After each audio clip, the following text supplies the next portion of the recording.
आज हम class 10th का 2 नंबर का क्वेश्चन जो कि बहुत ही इम्पोर्टेंट है, पहली बार बिहार बोर्ड में 2024 में पूछा गया था। फर्स्ट सीटिंग और सेकेंड सीटिंग दोनों में पूछा गया था।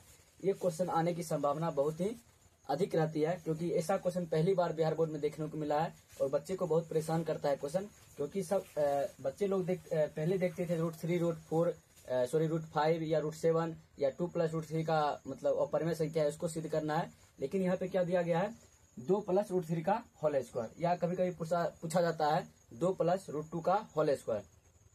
इस तरह के क्वेश्चन आप कभी नहीं किए होंगे। तो ये जो 2024 में नया नया क्वेश्चन पूछा गया है, 2024 फर्स्ट सीटिंग और सेकेंड सीटिंग पूछा गया है, हमें लगता है 2025 में इसी तरह का क्वेश्चन पूछा जाएगा। जो पिछले बार जो क्वेश्चन बैंक में जो है इस तरह के क्वेश्चन कभी भी देखने को नहीं मिला है। इसलिए आप इस वीडियो को अच्छा से देखिए और इस बहुत इजी है, सिर्फ a + b का होल स्क्वायर फॉर्मूला लगेगा और देखिएगा कैसे लिखने का तरीका क्या होता है। सबसे पहले आप जिस तरह √3 √5 √7 में आप मानते हैं, माना जो दिया जाता है वो परिमेय संख्या सिद्ध करने के लिए हमको क्या करना है, सबसे पहले मान लेना है जो दी गई है संख्या उसको परिमेय मान लेना है। तो चलिए करते हैं। 2 + √3 क्या है, मानना है। क्या मानना है,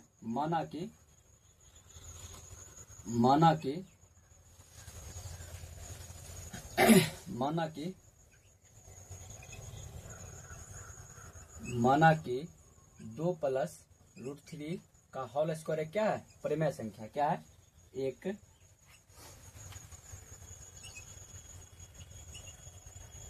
परिमेय संख्या है।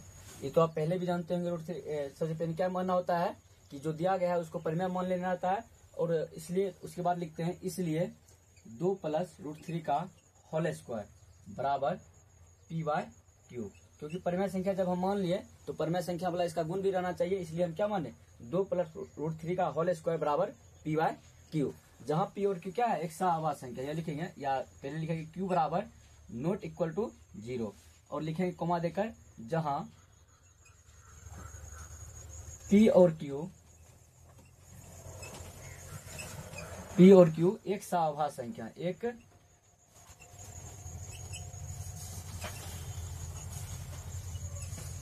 सहाभाज्य संख्या है। ये लिख देना है सबसे पहले। उसके बाद क्या करना है, यहाँ से चेंज करना है। देखिए 2 + √3 का होल स्क्वायर है, इसको यहाँ से मतलब इसको मतलब अलग डायरेक्शन में ले जाना है, क्योंकि इसको a मान लेना और इसको b मान लेना है। a + b का होल स्क्वायर पे इसको बैठाकर उसको तोड़ना है। अगर आप a + b का होल स्क्वायर नहीं जानते हैं तो लिख लेना है इधर बगल में। देखिए a + b का होल स्क्वायर बराबर क्या होता है, a² + b² + 2ab। इस फार्मूला पे बैठाकर जो ये प्रूव करना है ये हम प्रूव करेंगे।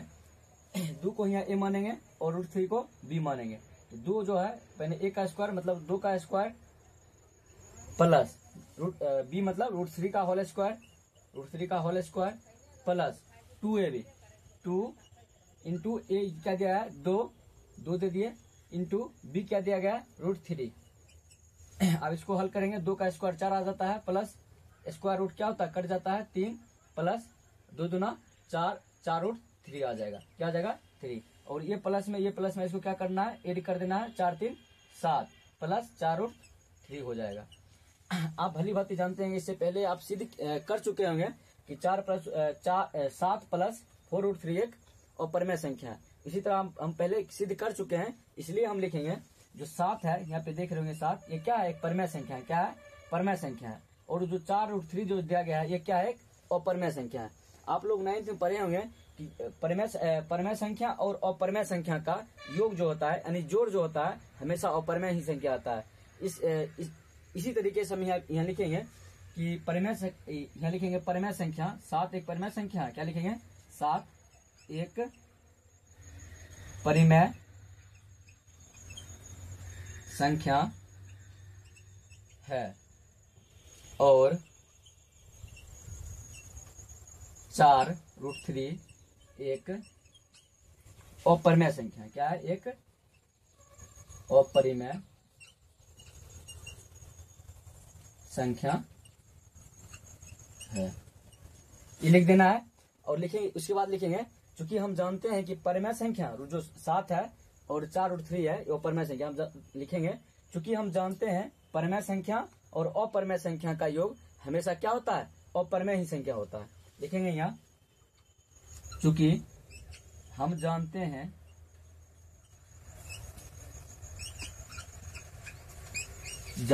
कि परमेय संख्या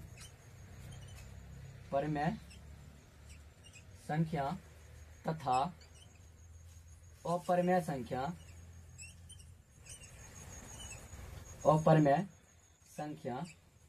का योग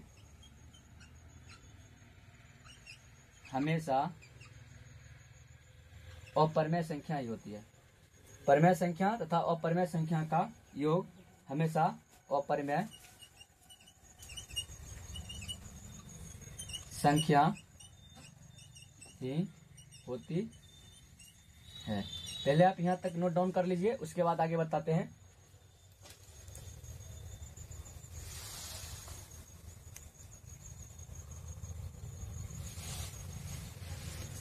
और नीचे में एक लाइन लिखना है कि यहाँ तक लिख लीजिएगा, उसके बाद लिखेंगे हम जानते हैं कि परमेय संख्या तथा अपरमेय संख्या का योग क्या होता है, अपरमेय ही संख्या होता है। इसीलिए लिखेंगे अतः जो दी गई संख्या है, दी गई संख्या जो है, जो दी गई, अतः दी गई संख्या क्या है, 2 + √3 का होल स्क्वायर। लिखेंगे 2 + √3 का होल स्क्वायर एक अपरमेय संख्या। क्या लिखेंगे, एक अपरमेय संख्या है, परिमेय संख्या है। आप इसे नोट डाउन करिए तब तक।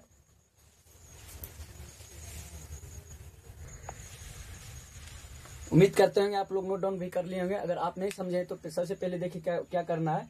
जो स्क्वायर वाला जब भी रहे आपके क्वेश्चन में रहे, जब भी स्क्वायर वाला रहे कि सिद्ध करे कि इतना प्लस इतना का होल स्क्वायर एक अपरमेय संख्या है, सबसे पहले क्या करना है, ये न्यू क्वेश्चन है, आप सबसे पहले करना है माना कि 2 + √3 का होल स्क्वायर एक परमेय संख्या, इसको मान लेना है। उसके बाद इसलिए जब परमेय संख्या हो जाता है उसके बाद आप क्या लिखते हैं, p/q लिखते हैं। इसलिए लिखे 2 + √3 का होल स्क्वायर बराबर p/q। और जहां लिखेंगे q बराबर नॉट इक्वल टू 0, जहां p और q क्या एक सहाभाज्य संख्या। इसके बाद यहाँ तक लिखने के बाद उसके बाद क्या किए, उसके बाद जो लिखे 2 + √3 का होल स्क्वायर बराबर इसको a + b का होल स्क्वायर पर इसको ब्रेक डाउन किए। ब्रेक डाउन करने के बाद a + b का होल स्क्वायर क्या होता है, a² + b² + 2ab। इसको a स्क्वायर मतलब 2 को a मान लिया और √3 को b मान लिए। 2 को a² मतलब 2 का स्क्वायर प्लस है प्लस b² मतलब √3 का whole square plus 2ab। 2a है 2, b है √3, इसका गुना कर दिए। इनटू मतलब यह गुना है, क्या है, गुना है। उसके बाद 2 का स्क्वायर 4 हो जाता है और स्क्वायर रूट क्या होती है, कट जाती है। जैसे स्क्वायर रूट करिएगा क्या बचेगा, सिर्फ 3 बचा, इसलिए हम यहाँ 3 दिए। उसके बाद 2 दूना 4, 4√3। उसके बाद के ये 3 और ये 4 और ये 3 क्या करें, दोनों आपस में इसको जोड़ दिए, 4 3 7 आ जाता है। आपको ध्यान में आएगा कि इसको काहे जोड़े, 4 3 7 7 4 11। ऐसे नहीं होता है, क्यों, क्योंकि परमेय संख्या क्या है, गुना में, क्या है, गुना में। जब परमेय संख्या कोई भी संख्या गुना में रहती है तो पूरा का होल संख्या क्या हो जाती है, अपरमेय ही हो जाती है। क्या हो जाती है, अपरमेय संख्या हो जाती है। इसलिए इसको कंसीडर इसमें नहीं करेंगे। इसलिए यहाँ 4 + 3 ही को ऐड करेंगे, इसको ऐड नहीं करेंगे। इसलिए 4 + 3 7 हो गया और 4√3 ऐसे लिख दिए। आप लोग नहीं पढ़े होंगे कि 7 जो है एक परमेय संख्या है और 4√3 एक अपरमेय संख्या है। आप ये भी पढ़ेंगे परमेय संख्या तथा अपरमेय संख्या का योग हमेशा अपरमेय ही संख्या आती है। इसलिए हमने लिखा 7 एक परमेय संख्या है और 4√3 एक अपरमेय संख्या है, अपरमेय संख्या है। क्योंकि हम जानते हैं कि परमेय संख्या तथा अपरमेय संख्या का योग क्या होती है, हमेशा अपरमेय संख्या होती है। अतः दी गई संख्या एक अपरमेय संख्या है। उम्मीद करते हैं आप लोग इस वीडियो से आपको थोड़ा भी लाभ हुआ होगा। और आने वाले बोर्ड एग्जाम जो 2025 में आप देंगे उसमें हमें लगता है फिक्स ही रहेगा, क्योंकि नया टाइप की क्वेश्चन है जो 2025 में पूछा जाएगा। ऐसा क्वेश्चन कभी नहीं पूछा गया और सबसे इजी है। सिर्फ आपको a + b का होल स्क्वायर याद रखना है। जैसे √3 में √5 में आप बनाते हैं, जैसे बड़ा प्रोसेस बनाते हैं, उतना प्रोसेस इसमें नहीं करना है। सिर्फ a + b का होल स्क्वायर रखना है, उस पर ब्रेक डाउन करके मतलब ऑन देना और लिखना, ये इतना परमेय संख्या, इतना अपरमेय संख्या। हम जानते हैं कि परमेय और अपरमेय का योग क्या होती है, हमेशा अपरमेय संख्या रहती है। इसलिए दी गई संख्या एक अपरिमेय संख्या है। नेक्स्ट वीडियो में लाएंगे ए माइनस बी का। अगर जो विद्यार्थी ए माइनस बी का होल स्क्वायर जानते होंगे वो भी मतलब कोई दिक्कत नहीं है। सिर्फ यहाँ चेंज क्या होगा, ए माइनस बी का होल स्क्वायर जो फॉर्मूला आता है a square plus b square minus 2ab उस पर ब्रेक डाउन करके फिर वही करना है। Thank you for watching this video.